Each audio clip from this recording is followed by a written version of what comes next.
Fusion Animation Basics.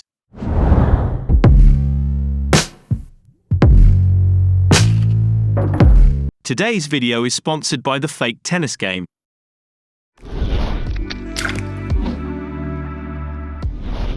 Add a Fusion composition into the timeline and go to the Fusion page. Open the Effects menu under the Tools and go to the Shape. Choose a shape that you want to have as a base and bring it into the flow.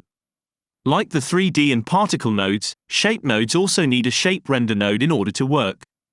Bring the shape render node also to your flow, connect the shape to the render node, and then to the out point. Now that your setup is ready, select the shape node and adjust the size. Make sure that you are in the first frame, and activate the keyframe button for the X offset.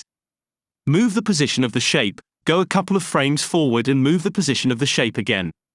Now you have this very ugly animation. Go to the top menu and open the spline window. Activate the value that you've animated so that you can adjust the keyframes. If your spline editor makes no sense like mine now, just hit this Zoom to Fit button, and you'll see your keyframes. From the bottom tools, choose the Select All, and adjust the handles of the keyframes to get a smoother animation. Once you have a smooth movement, select again all the keyframes, and hit the Set Ping Pong button. Now you've created a nice and smooth ping pong animation. Let's say that you want to animate the color also. Uncheck the X offset value. Add your keyframes for the color sliders, select every keyframe again, but this time set it to loop. Close the spline window, select the shape render node, go to the Settings tab and activate the motion blur box.